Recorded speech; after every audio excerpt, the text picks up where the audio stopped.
Welcome to healthy food kitchen. இன்றைக்கி நம்ம செய்ய போகிறது செம்பருத்தி ஜூஸ் செய்ய போகிறோம். இது வந்து ப்ரிசர்வேட்டிவ் எதுவுமே நான் சேர்க்கலை. 2 மாதத்துக்கு நீங்கள் வந்து ஃப்ரிட்ஜில் ஸ்டோர் பண்ணி வச்சுக்கலாம். செம்பருத்தி பூ வந்து 20 பூ எடுத்திருக்கேன். செம்பருத்தி பூ வந்து இருமலை கண்ட்ரோல் பண்ணும், ஹேர் லாஸையும் கண்ட்ரோல் பண்ணும். குழந்தைங்களுக்கு வந்து நல்ல சத்தான ஜூஸ் இது.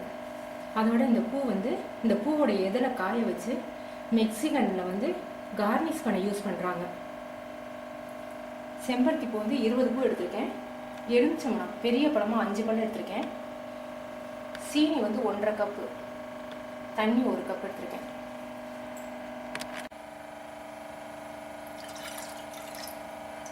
தண்ணி நல்லா சூடான பிறகு சுகரை போடலாம்.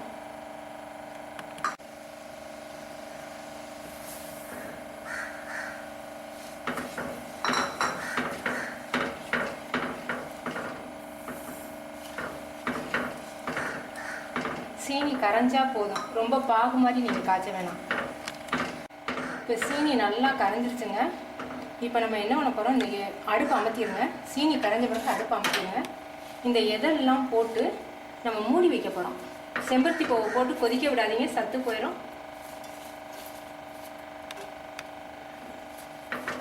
இதை நீங்கள் மூடி வச்சிங்கன்னா அந்த பூ எதலோட கலரே உங்களுக்கு மாறிடும்.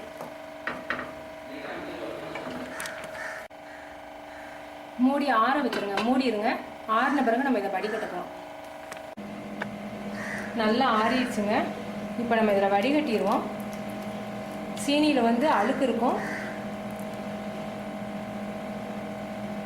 இது பூ வந்து இன்னும் அதிகம் உங்களுக்கு கிடைச்சா கூட இன்னும் உங்களுக்கு கலர்ஃபுல்லாக இருக்கும்.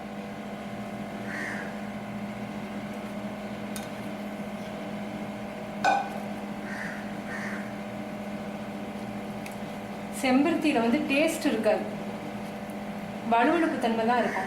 அது நீங்கள் வெந்நீரில் போடவும் அந்த வழுவழுப்பு தன்மையும் குறைஞ்சிரும்.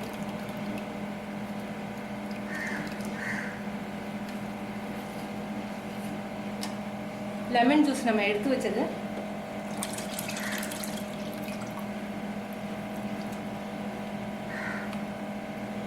இது 2 மாதம் வரைக்கும் நல்லாயிருக்கும்.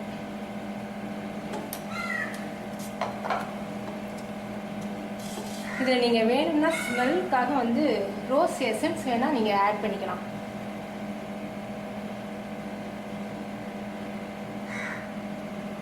இதில் நீங்கள் வந்து பாட்டிலில் வந்து நீங்கள் ஊற்றி ஸ்டோர் பண்ணிக்கோங்க. இதோட நீங்கள் வந்து 1/2 டம்ளர் ஜூஸ்க்கு 1/2 டம்ளர் தண்ணி சேர்த்து நீங்கள் மிக்ஸ் பண்ணிக்கணும்.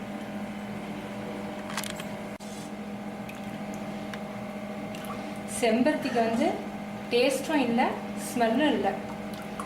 ஆனால் அதில் மெடிசினல் யூஸ் அதிகம். நல்ல டேஸ்டியாகவும் இருக்கும்.